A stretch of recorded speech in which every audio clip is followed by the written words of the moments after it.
Ya estamos en estudios con nuestro invitado esta mañana, el congresista de Peruanos por el Cambio, Juan Cheput. Congresista, bienvenido al programa. Muchas cosas que conversar hoy día de actualidad política, pero lo más importante en lo que nos concierne respecto del legislativo que usted representa es esta autorización con la que ha sorprendido a Daniel Salaverry, porque marca además ya un distanciamiento mayor respecto del núcleo duro, ¿no? de Fuerza Popular, representado ayer en la voz de Luz Salgado, que bueno, tuvo algunas observaciones bastante severas respecto de esta decisión que había tomado el presidente del Congreso. Dice que no tiene la atribución para hacerlo, que él no puede usar el Congreso como si fuera su propiedad privada, que estas decisiones tienen que ser consultadas.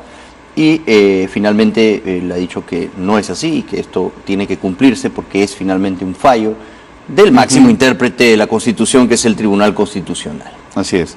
Y definitivamente yo estoy en la misma línea del presidente del Congreso, ¿no? Yo creo que es una atribución del presidente del Congreso adoptar ese tipo de medidas, más aún cuando está amparado en el artículo 32, inciso C del reglamento. Creo que es un error o una omisión involuntaria no precisar el inciso C en los considerandos, porque allí se dice con claridad que le corresponde al presidente del Congreso, no al Consejo Directivo ni a la Junta de Portavoces, cumplir con la normatividad de la nación y con el ordenamiento jurídico y con los derechos de los diversos miembros del Parlamento. Entonces, no hay otro artículo en nuestro reglamento en el cual se señalen tantas precisiones juntas: el ordenamiento jurídico, los fallos, el bienestar parlamentario, los derechos de los congresistas. Entonces yo creo que ha hecho bien Daniel Salaverry en cortar ese inmovilismo de la Comisión de Constitución, que no tenía cuándo fallar en relación a la interpretación del Tribunal Constitucional, del fallo del Tribunal Constitucional. Es que no querían hacerlo. Entonces ahí lo iban a tener dormido, ¿no es cierto? La mesa directiva supuestamente la controlaban ellos, no esperaban que iba a aparecer una persona como Daniel Salaverry, que evidentemente pues ya harto, ¿no? Como él mismo dice, un gesto, estoy hasta acá de todo este manejo tan severo, ¿no? del poder legislativo, ha empezado pues ya a marcar un camino distinto. Yo creo que esto marca ya, ¿no?, un distanciamiento aún mayor. Por supuesto, mira, era una arbitrariedad de la anterior mesa directiva decir, llega este fallo del Tribunal Constitucional y lo envío a la Comisión de Constitución para que lo interprete. Ese ya era un gesto que iba en contra de una atribución del presidente del Parlamento, que tiene que cumplir la normatividad, no interpretarla. Imagínate un mundo en el cual todos los fallos del Tribunal Constitucional tengan que ser interpretados por la Comisión de Constitución. Entonces, la última instancia en el Perú no es el Tribunal Constitucional, sino la Comisión de Constitución, claro, los que interpretan la Constitución en máxima instancia son los magistrados del Tribunal Constitucional. Ya, si ellos mandan una sentencia, el Congreso ya no tiene nada que hacer sino solo cumplirla. Por eso, ¿qué cosa va a interpretar la Comisión de Constitución? A eso voy. Se convierten en los sobreinterpretadores y en la última instancia en la práctica, pues determinan el curso del fallo según lo que ellos crean conveniente. Pero no solo con el TCE, cuando finalmente la Corte Interamericana de Derechos Humanos determinó que las acusaciones constitucionales que se venían gestando desde el Congreso en contra de algunos magistrados del Tribunal Constitucional debían ser desestimadas, tampoco entendieron. Sí, archiven, no, pero hay que interpretar. No sé qué parte de archiven esas denuncias no habían entendido en el Congreso en ese momento de Luis Galarreta como presidente. Y todo iba a esa sobreinterpretación que al final lo único que generaba era un inmovilismo en el Parlamento y en su proceso de toma de decisiones. Yo creo que lo que corresponde en estos momentos con el presidente del Congreso es cortar este debate ocioso que no lleva a ninguna parte, cortar también con la prepotencia de algunos miembros de Fuerza Popular que creen que pechando, ¿no?, van a conseguir resultados, y no es así. Acá es el imperio de la razón y de lo correcto. Y desde ese punto de vista hay que apoyar al presidente del Congreso para que pueda llevar a cabo la debida proporcionalidad en el Parlamento, porque hoy por hoy, con 66 parlamentarios hacían lo que querían, que eran los 3/5 que se necesitaban para adoptar una serie de decisiones. ¿3/5 de cuánto? De 109, porque a 21 no los tomabas en cuenta. Entonces sucedían cosas como la siguiente, ¿no? al ver esa proporcionalidad, darle una hegemonía absoluta a Fuerza Popular en todas las comisiones, no se podía agendar el tema Chávarri en la subcomisión de acusaciones constitucionales, en la cual ellos tienen 8 miembros de 15, más 1 del APRA, eran 9 y hacían lo que querían. Hoy bajarán a 6 o 5, habrá otros partidos que tienen representación y ya no podrán imponer una agenda y hacer lo que quieren. Eso es muy importante, lo que usted menciona, y creo que es la clave, y por eso es que no querían. Fuerza Popular quería dormir la denuncia, ¿no? Perdón, el fallo del TC sobre la creación de bancadas. ¿Por qué?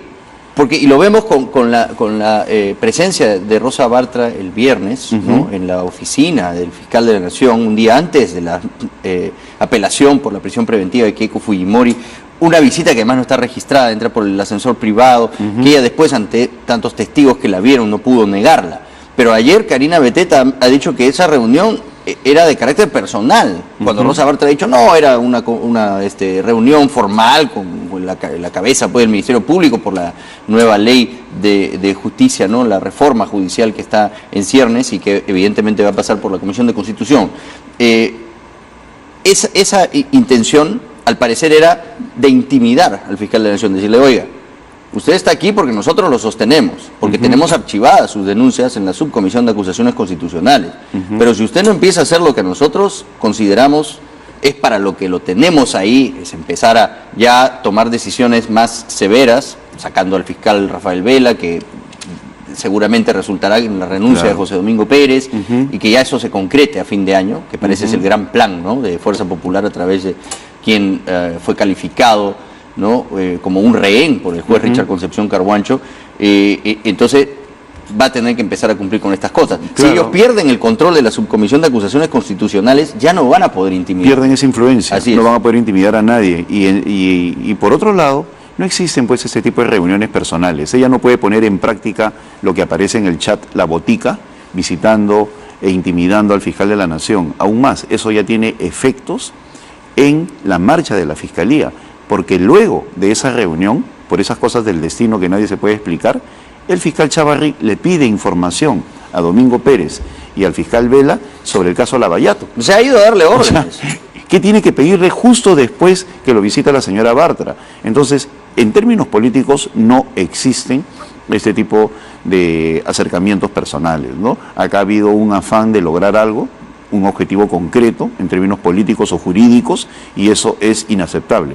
Pero se les acaba pues esa hegemonía, y es por eso que ellos están luchando hasta el final para que eso no se concrete. Pero hace bien el presidente del Congreso en no escuchar esas voces intimidatorias de que cuanto antes proceda a convocar a la Junta de Portavoces, porque el presidente del Congreso también está para gobernar el Congreso.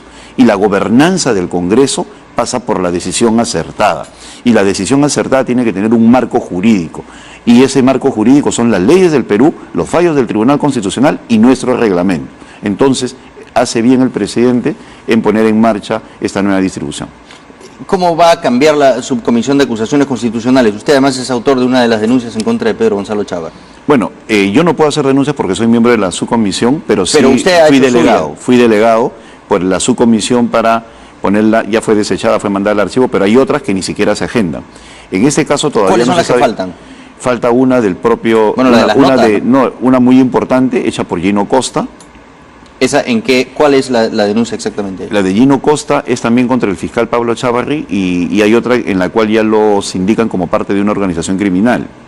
Todo eso está archivado. Todo eso está archivado. Y no también está archivado, sino que seguro ha dicho no lo vamos a ver. Y hay una muy importante del fiscal Pablo Sánchez contra los miembros del Consejo Nacional de la Magistratura, algunos de los cuales ya han sido separados de su cargo por el Parlamento, pero no están contemplados dentro del cargo de organización criminal.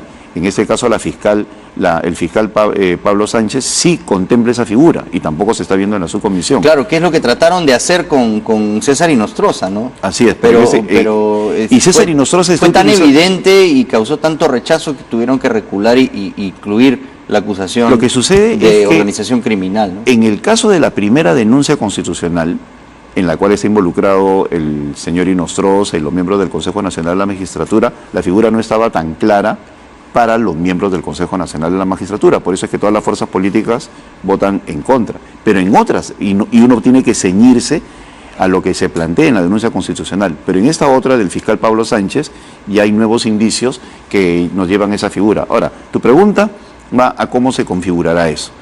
Hasta el momento hay dos cambios posibles. Uno, una nueva bancada, la bancada que se llama Liberal, sí. En la cual está un grupo de ex Guido Lombardi, Vicente Ceballos, Gino Costa, Alberto de Belaunde, Francisco Petrosi. Y en la otra está la Cambio 21, claro, todos los famosos Avengers, y hay un grupo de parlamentarios de Kenji, ¿no? que podrían conformar una bancada, dentro de los cuales está Pedro Lechea. Claro, son cuatro. Roberto Vieira, Eresio, Lechea, Jorge Castro. Así es. Faltaría uno, Patricia Donaire, también creo que también debería involucrarse ahí. Y claro, entonces podrían conformar otra bancada. Ellos ya deberían... Son los fujimoristas asolapados, ¿no? Los del Bicentenario. No, yo no lo llamaría... No, ya la bancada del Bicentenario ya perdió fuerza, ya se llama Cambio 21. Iba a ser con Cambio 21, era lo que anticipaba Roberto Vieira. Y ahora se han separado. Se han separado. Entonces, eso nos tiene que llevar a un nuevo criterio de proporcionalidad, ¿no? Y la proporcionalidad tiene que establecerla el oficial mayor del Congreso. Eso va a significar que Fuerza Popular no solamente pierde mayoría, sino que algunos partidos van a perder alguna comisión.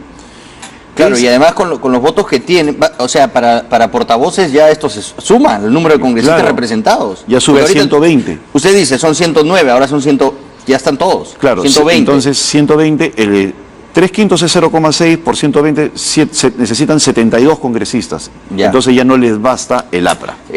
Por estas mociones que hemos visto polémicas, que deberían ser la excepción, esto de saltarse las comisiones, de meter en el Pleno los debates y forzar al presidente a hacer lo que ellos quieren solo con los votos, o con, digamos, la firma de los portavoces del APRA y de Fuerza Popular podían hacer todo, ¿no? Es que ellos podían hacer de lo excepcional rutinario con esa mayoría absoluta, pero ahora de 65 va a tener que subir a 72 y no van a ser tan fácil conseguir esos votos. O sea, en portavoces ya no van a poder hacer lo que quieran. Así es, ni en portavoces, ni en ningún estamento del Congreso. Te ponía como ejemplo el del Tribunal Constitucional. Uno de los problemas, vinculado a la Subcomisión de Acusaciones Constitucionales, pero uno de los problemas que hay en el Parlamento es que en aquellas comisiones donde Fuerza Popular tiene absoluta mayoría, imponen la agenda. Entonces hay muchos parlamentarios que se quejan que sus proyectos de ley nunca se dictaminan porque simplemente dependen del presidente de Fuerza Popular. Eso ha cambiado. Yo creo que es bueno para el país que se contemple esta figura de las nuevas bancadas porque va a cambiar un escenario real, que es que Fuerza Popular ya no tiene la hegemonía en el Congreso, y eso se refleja inclusive en la calle. La geografía política, entre comillas, existente, no reflejaba la realidad, una nueva realidad con nuevas variables políticas. Yo creo que esto es positivo, y no constituye un estímulo para nuevas bancadas. El fallo del Tribunal Constitucional es clarísimo en señalar los criterios de conciencia. Si alguien apela a ellos, y es evidente que se trata de un asunto principista, podría conformar una bancada. Si no es así, y ahí está el caso de Roberto Vieira, que al haber sido expulsado de Peronos por el Cambio, no puede conformar ninguna bancada, porque ese no es un criterio de conciencia. Por eso es que él está pidiendo la reconsideración, que creo que es válida, porque desde mi punto de vista ha habido elementos allí que es necesario indagar nuevamente, que no quedaron muy claros. Hablando de la bancada de Peronos por el Cambio, ustedes han tenido mucha fricción con el presidente del Consejo de Ministros. Escuchamos su voz y la de otros representantes importantes, ¿no?, de la bancada, como la propia Mecha Arauz o Carlos Brus, manifestarse en contra de la continuidad del primer ministro.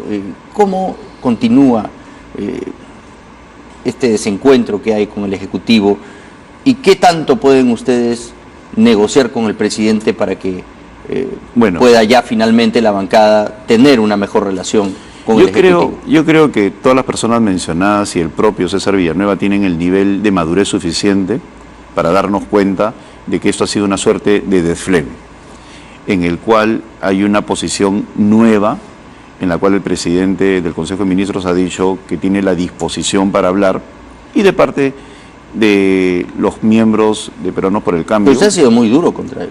Ah, claro, por supuesto, lo hemos sido, porque hemos tenido los motivos del caso. ¿Cuáles son los motivos? Uno de los motivos fundamentales es la absoluta falta de coordinación en diversos tópicos, una relación con los ministros que muchas veces era inexistente y se reflejaba en el Pleno cuando teníamos que debatir asuntos y no teníamos en nuestras manos la posición del Ejecutivo, y eso es fundamental para una bancada que se precia o que tiene que cumplir un rol oficialista, defender la posición del Ejecutivo, y en algunos casos discrepancias a las cuales se llegaba porque no teníamos la información y otras bancadas sí, como en el caso de lo que han señalado en el financiamiento ilegal, que la posición del Ejecutivo la tenía el Frente Amplio y Nuevo Perú, pero no Peruanos por el Cambio.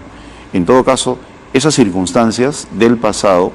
O sea, en ese caso, la izquierda fue más bancada del presidente que ustedes. Así es. En ese caso tuvieron información que le correspondía tener a Peruanos por el Cambio.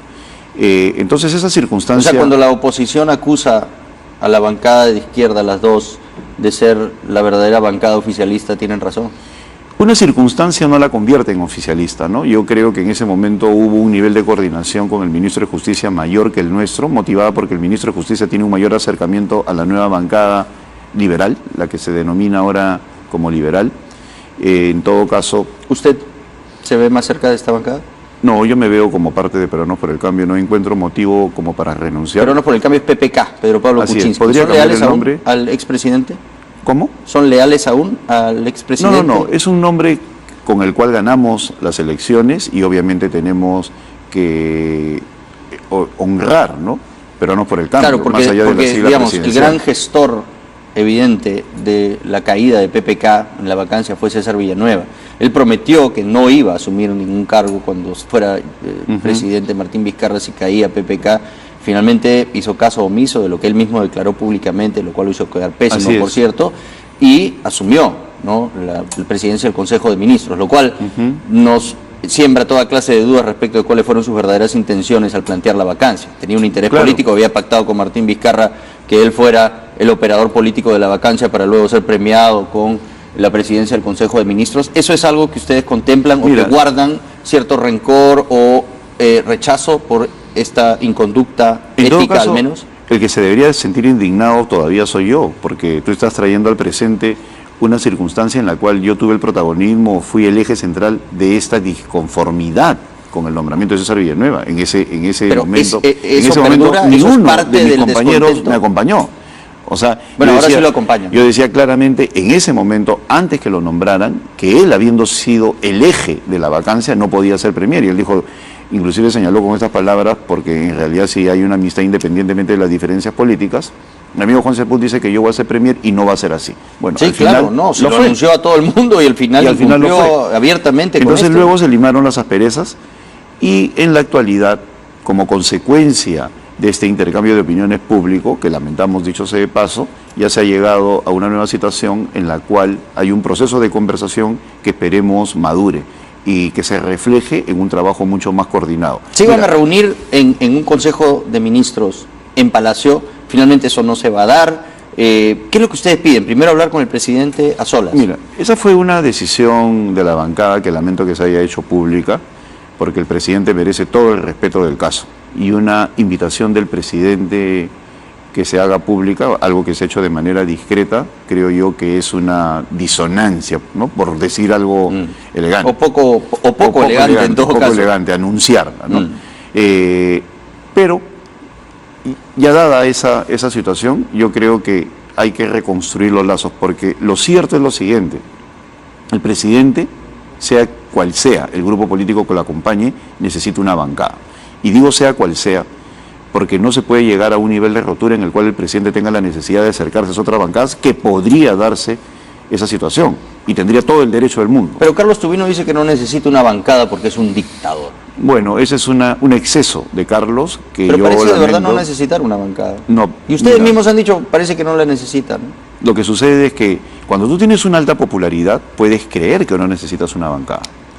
Pero mira aquellos presidentes que no tienen bancada. ¿Qué hacen los congresistas que defienden, digamos, la postura del gobierno? Por ejemplo, cuando va un ministro a un cuestionamiento, a una comisión como la Comisión de Defensa, además, que la controla el APRA, y no cualquier aprista. Jorge del Castillo es el presidente de esa comisión, y está yendo el ministro del Interior a someterse a un durísimo interrogatorio en el que además están comprometidos, porque lo de la mochila es algo que realmente no hay como defender. Es que mira, esa es una de las cosas... Y cuando va a la comisión, ninguno de ustedes va ahí para darle apoyo político. Porque hay que ver el contexto. Porque es un ministro de Villanueva y ustedes quieren que Villanueva le vaya mal. Porque no hay coordinación y porque si hubiera una decisión...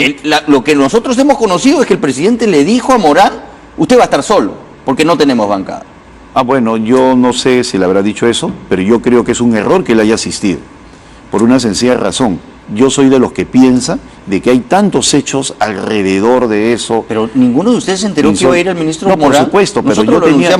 por supuesto que... Mañana va a ir, hoy día va a estar, ahí está, estamos en vivo. Ustedes ven Canal N en el Congreso, podía bajar uno a la comisión a defenderlo. Él no tenía por qué ir de inmediato, haciéndole el juego al partido aprista, para que de esa manera digan de que existe una persecución política. O sea, ¿usted cree que si hubiera habido una mejor coordinación con ustedes, le hubieran dado la recomendación al presidente que no lo mande? No lo mande, por supuesto. Y aún más yo creo, hasta ahora, esperar un poco más de tiempo, de que existe un nivel de cercanía, de tal nivel que permite pues de que uno asista a las comisiones una y mil veces para repetir lo mismo y no ponerse en su sitio y decir yo no me voy a prestar este juego, que también es una decisión política, y de esa manera configurar la idea de que hay una persecución contra Alan García. O sea, ¿usted sí cree que mejor le hubiera ido al presidente con el soporte político de ustedes? Por supuesto, y no era necesario que vaya, y simplemente y yo señalé públicamente, que a mí me llama la atención, ese nivel pues de acercamiento o de aceptar la convocatoria 10 minutos antes o 2 horas antes.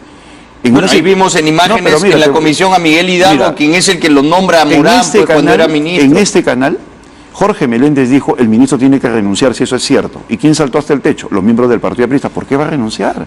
Que se quede, nadie lo quiere votar. ¿No? Qué extraño. A la ministra de Cultura, por mucho menos pidieron su cabeza. Y por el ministro Morán, nadie tiene por qué votarlo, que se quede adelante. El ministro que fue nombrado... ¿Es grave lo que ha pasado? El ministro que fue nombrado general por Alan García al final de su mandato. Un ministro que ha estado implicado en una serie de eventos un poco extraños en relación a chuponeos. Y que a la primera que lo llame el Partido Aprista va corriendo, ¿no? Y que luego lo llame el secretario y le dice, oye, ponme una camioneta para que me cuiden, y él pone la camioneta y luego se genera un escándalo. ¿Usted cree que Morán esté comprometido con los intereses lo que he señalado y lo vuelvo, generar toda esta sensación de que Alan García es víctima de este gobierno? Yo creo, y lo vuelvo a señalar, que el ministro, por lo menos, en términos de ingenuidad o de motu propio, no lo sé, ha sido funcional a los intereses del APRA de querer vender la idea de que existe persecución política contra Alan García. Por lo menos ha sido utilitario a esos intereses. Y es por eso que creo que se hizo bien en no asistir a esa comisión y no prestarse al juego. ¿No? Porque luego, otra cosa, otro elemento para tomar en cuenta. Termina la reunión y todos los asistentes a esa reunión en los medios salió airoso el ministro, ¿no? Es decir, no había críticas, no había ningún tipo de ensañamiento, no pedían su cabeza, la moción ya se presentó, Dios sabe cuándo se deliberará, ¿no? Pero sin embargo a la ministra de Cultura no querían una interpelación y una censura express, por mucho menos. Y por un chuponeo gigante. ¿Usted sospecha sobre todo esto? Por supuesto, mira, la política debe llevarnos a interpretar los eventos de manera holística, en base a trayectorias, sucesos, declaraciones, etcétera, etcétera. Entonces yo al menos pienso de que en todos estos casos una posición política firme hubiera sido no me presto este juego, cuando uno tiene la razón, ¿no? Y no la seguidilla. Ahora lo invitan todos los días y va a ir todos los días, y por lo tanto en los medios va a estar todos los días presente el término de la persecución, el chuponeo, con lo cual se puede armar un file y enviarlo pues, ¿no?, a Colombia o cualquier otro lugar donde ha pedido asilo y decir, ¿ya ven cómo está presente el tema? No, pues, al menos yo no me presto para eso. Muy bien, muchas gracias por haber estado aquí esta mañana, congresista. Muy importante conversar con usted en este contexto. Y bueno, esperemos que se vayan pues limando las asperezas en aras de... Yo creo que sí. Siempre habrá la representación del gobierno. Hay que administrar. Yo sí estoy de acuerdo con usted. Es necesaria que el Parlamento no puede gobernar sin bancada, entre comillas. Y las asperezas y las diferencias hay que administrarlas, ¿no? No debe ser un motivo de ruptura. Muy bien, muchas gracias por haber estado aquí. Ha sido Juan Cheput esta mañana en De 6 a 9. Vamos de inmediato con los titulares.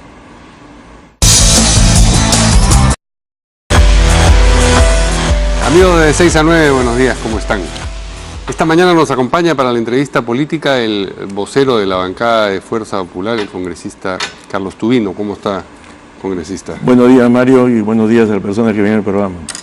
Difícil función la de vocero en estas coyunturas. Mira, la de vocero de Fuerza Popular en concreto. Sí, efectivamente. Sí. Difícil y sobre todo en esta fecha, tú sabes que en estas fechas como que uno se comienza a relajar un poquito de todo lo que ha sido un año de trabajo, y eso es una tradición católica, cristiana, pero ahora estamos en otra cosa. Noche sin paz en vez de noche de paz. La verdad que sí nos falta más paz. Bien.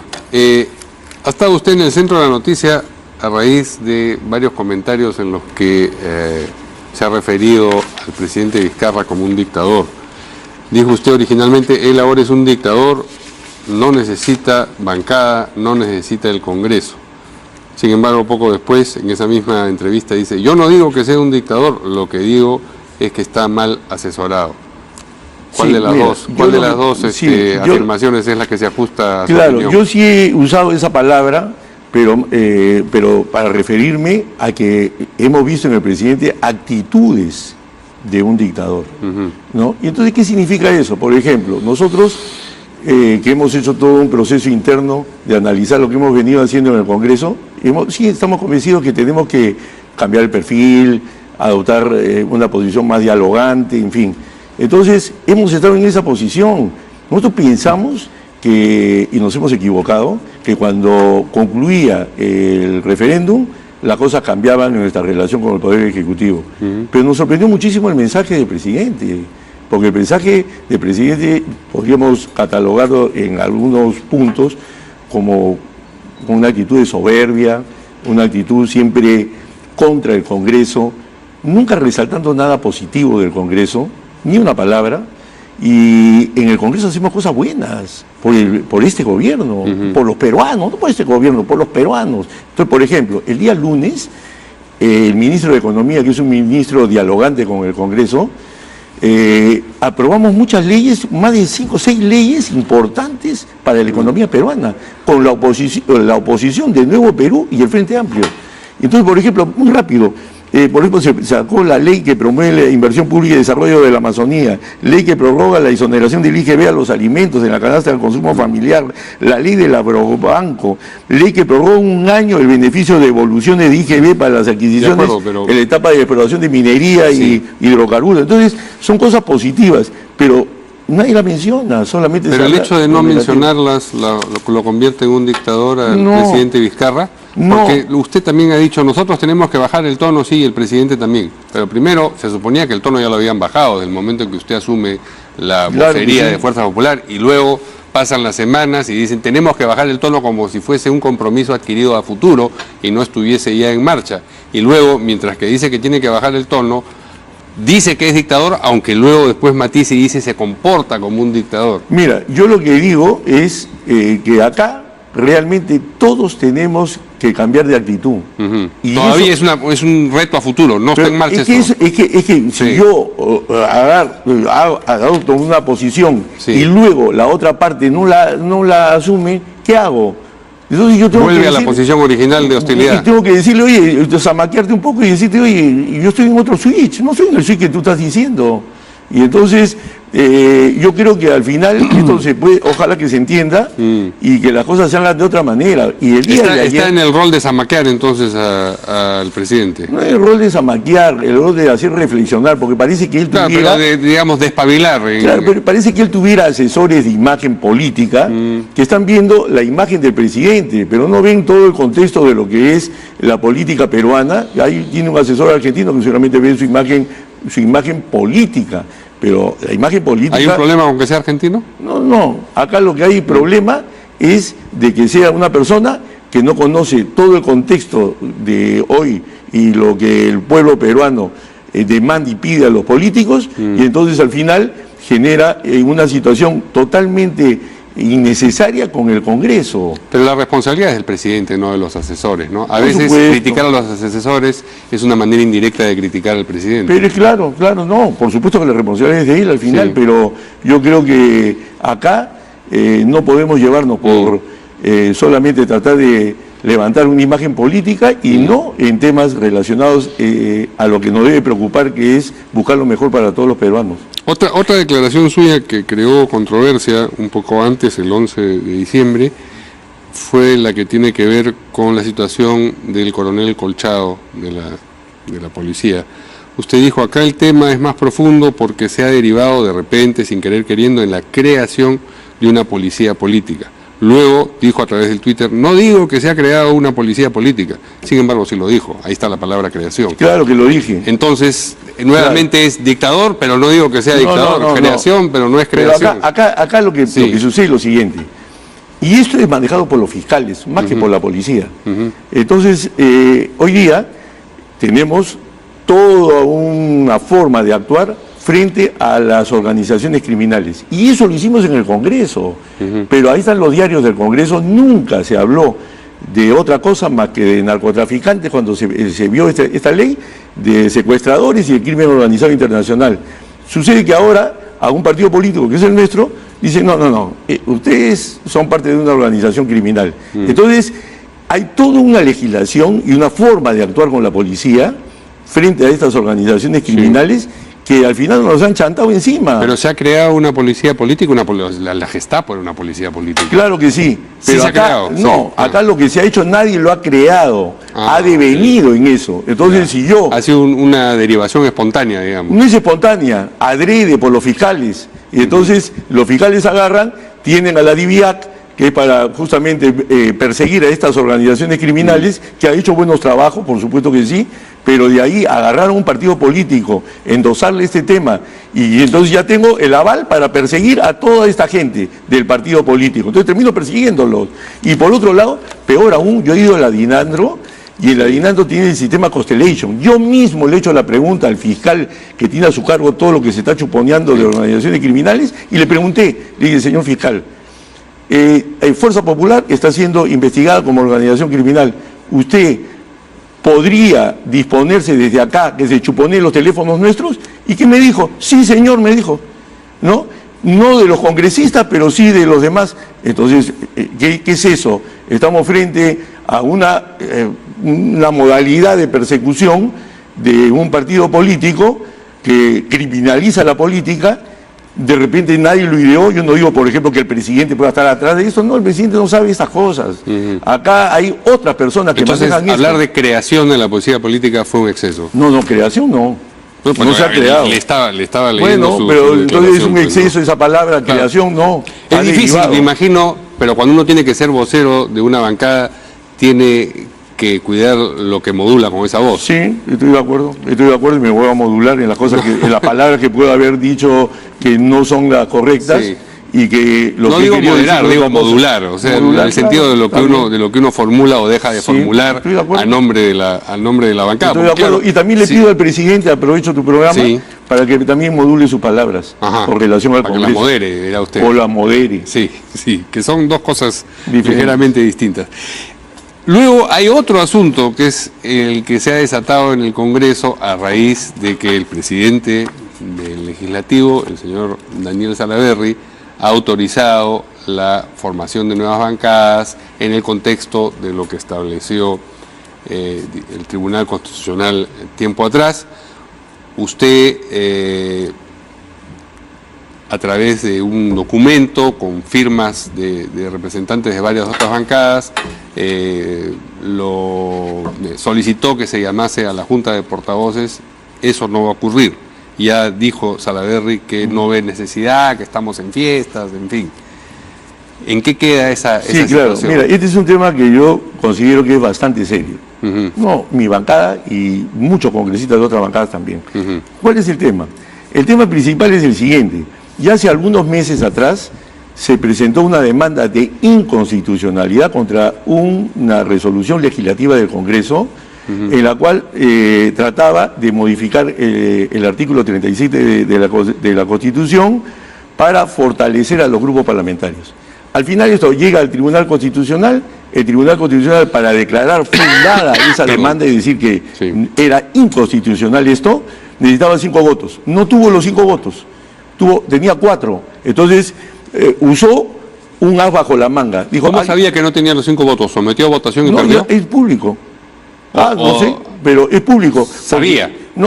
Y eso ya ha sido aceptado, eso es público.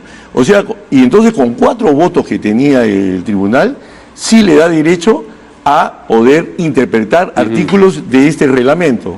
Y entonces, con esos 4 votos se interpreta el artículo 37 y básicamente dice, sí se pueden formar nuevas bancadas, pero pone 2 palabras claves. dice debidamente fundamentado. Entonces, esto llega al Consejo Directivo del Congreso, que no es cualquier órgano del Congreso, ahí está representado todas las bancadas políticas, están los voceros, está la mesa directiva del Congreso, en fin.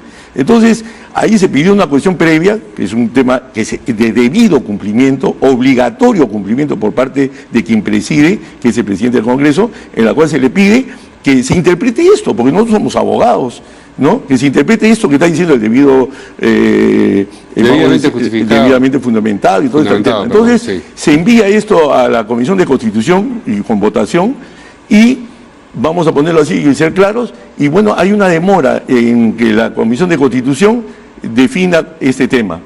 ¿Esto por qué? Porque la Comisión de Constitución tiene un montón de cosas, está viendo todo el tema del referéndum, etcétera. Bueno, muy bien.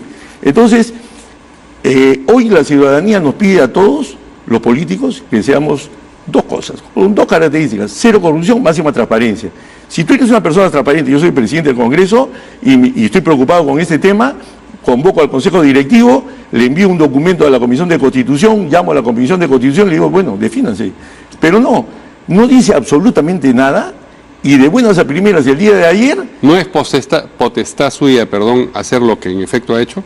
No. ¿Se ha excedido el...? En el trámite interno del Congreso, en el trámite interno del Congreso, porque han ninguneado al Consejo Directivo, ha pasado por encima, ¿no? De un acuerdo del Consejo Directivo que lo obliga a él y a todos a respetar. Y entonces, y lo dice el reglamento, porque el reglamento, y mira, en la primera función que dice el Consejo Directivo, dice: adoptar acuerdos y realizar coordinaciones para el adecuado desarrollo de las actividades del Congreso.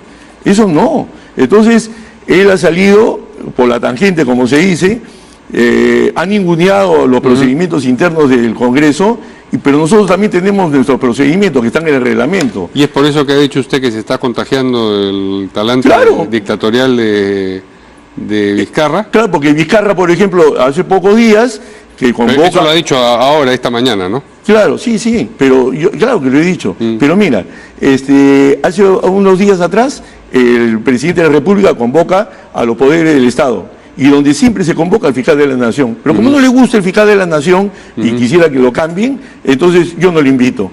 Así no es. Cuando uno es presidente de la República, cuando uno soy presidente del Congreso, yo me debo a la Constitución y en este caso el presidente del Congreso al reglamento también. ¿Los dos son dictadores?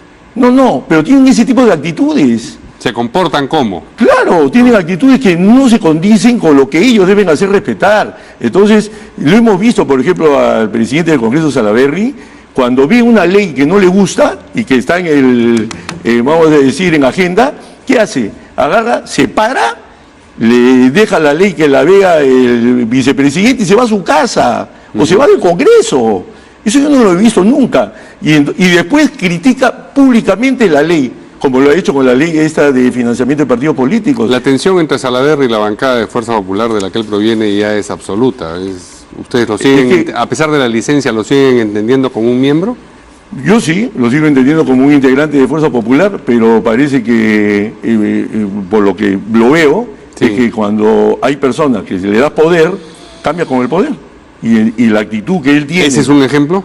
El suyo, quiero decir, el de Salaverry, es una persona que ha cambiado con el poder. Es que trato de entender, y lo único que en mi mente me viene es que sí he visto en el Congreso a personas que cambian con el poder, cosa que yo no le he visto en mi vida, porque en mi vida, que me tocó a mí vivir, que es en la Marina, vas adquiriendo poder de a poquitos.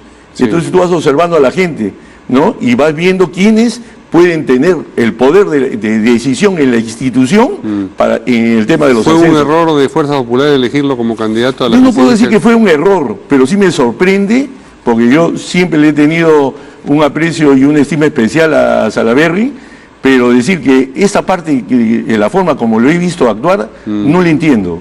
Y no le entiendo que vaya y actúe de esa manera, sobre todo con nosotros, porque nosotros sí hemos puesto nuestro voto para que él Él debería tener una, digamos, condescendencia especial con ustedes. No una condescendencia especial, pero por lo menos no actuar como ha actuado. ¿Sienten ustedes que los está hostigando específicamente, expresamente no a ustedes? Él no está respetando este reglamento y ese es nuestro problema. Ahora, por eso, nosotros hoy vamos a aplicar el artículo 31 de ese reglamento. ¿Qué dice el artículo 31? Dice: sesiones del Consejo Directivo del Congreso. El Consejo Directivo del Congreso se reúne siempre antes de la realización de un nuevo pleno y además en todas aquellas oportunidades que lo acuerde o cuando lo convoque el presidente del Congreso o a su solicitud 1/3 del número legal de sus miembros. Van a tratar de convocar al Consejo Directivo con al menos 10 firmas. Porque somos 28 integrantes y entonces lo mínimo son 10 y si podemos conseguir más. ¿Ya comenzó la reunión de firmas? Y estamos reuniendo firmas. ¿Y cuántas tienen? Ahorita llevamos a las 10. Ahorita, hoy día vamos a presentar eso. ¿Y cuál es el íter que sigue eso? ¿Qué cosa? O sea, presentan eso y ¿qué tiene que ocurrir? Bueno, esperamos que el presidente del Congreso cumpla el reglamento, en el sentido de que si convoque inmediatamente convoque al Consejo Directivo. Mañana, pasado, digamos. No, hoy día. Hoy día. Hoy día o y mañana. En ese Consejo Directivo se revisa lo que ha definido, lo que ha determinado él a propósito de la formación de nuevas bancadas. ¿Se puede dar marcha atrás? Mira, acá lo que hay es una infracción y que puede tener consecuencias porque están actuando de nulo, una actitud nula de pleno derecho, en actos que contravienen la Constitución, las leyes o las normas reglamentarias, como las normas del Congreso. Entonces, eso es lo que se tiene que ver. Y acá también hay responsabilidades que tiene, tal vez administrativas o penales o legales, el oficial mayor. Cuando dice esto tiene consecuencias, se refiere a que se detiene la formación de eventualmente la formación de esas bancadas que ya se han anunciado, la liberal y la Cambio 21, o se refiere a consecuencias en el sentido de que pueden censurar a Salaverry como presidente del Congreso. No, yo la verdad que con relación a la bancada que se quieren formar, que hoy día todo el mundo los aplaude, cuando hace poco en este mismo Congreso y toda la opinión pública censuraba a los tránsfugas. Uno era un tránsfuga y era el peor congresista que puede haber. Ahora los tránsfugas los aplaudimos. Y entonces, la verdad que cambia la política. Yo que no soy político de toda la vida, me sorprendo. Hoy día los tránsfugas son buena gente. Antes eran malos, ahora son buenos. Entonces, sí, vamos a ver este tema, ¿no? De que pero ¿cuáles van a ser las consecuencias que usted es que no nos ha definido implícitas? Claro. ¿Estas referidas a las bancadas o una eventual censura de Salaverry, insisto? Bueno, esas son las cosas que tenemos que analizar, pero acá hay un tema. El tema que no se ha cumplido y no se ha operativizado en el Congreso es que debe estar debidamente fundamentada cada caso. O sea, yo, ¿por qué me voy de mi bancada? Ah, no, yo me voy porque me han ofrecido dinero. Ah, no, usted no se puede ir, usted no puede formar bancada, chao. ¿No? ¿Usted quién es? Ah, no, yo tengo este fundamento ideológico. ¿Van a interpretar qué quiere decir debidamente fundamentado? Es que está obligado el presidente del Congreso a operativizar debidamente fundamentada. Es difícil, sin embargo, porque es una expresión que suena muy contundente, pero ¿qué cosa es debidamente fundamentado? Tendría que haberle consultado al Tribunal Constitucional, porque el Tribunal Constitucional no por gusto ha puesto eso. Entonces le devuelven. Justamente lo ha puesto, perdón, no lo ha puesto por gusto. Lo ha dicho, yo no puedo ser, el Tribunal Constitucional peruano ha dicho, el Congreso no puede ser un tema de trampolín para los tránsfugas. Es decir, y mira qué injusto es este tema, porque hoy día, si tú no logras tener, creo que son 4 o 5 curules en el Congreso, en las elecciones, no puede formar bancada, y mira, eso le pasó a Santos, que no es de mi devoción. Santos tenía 2 congresistas en Cajamarca, no logró los 4. Santos, en Cajamarca. Cajamarca, perdón. Así es, y él tuvo en su partido, en Cajamarca tuvo 2 curules, pero no completó 4 o 5 curules que se necesita para llegar al Congreso. Y entonces no pudieron entrar al Congreso esas personas. Pero no, la mejor estrategia ahora, de acuerdo a esto, es me voy a una bancada grande, me meto ahí, me camuflo y después cuando entro al Congreso formo mi propia bancada y listo. Sí, bueno, entonces junta de portavoces no habrá porque eso ya se descartó, sino consejo directivo. Así es. Y eso se puede producir hoy día mismo y ahí se verá todo esto que usted nos ha... Así es, pero con el máximo respeto a la sentencia del Tribunal Constitucional, que es el máximo intérprete de la Constitución. Muy bien, muchas gracias al congresista Tubino por esta conversación. Nos vemos mañana aquí en de 6 a 9. Buenos días.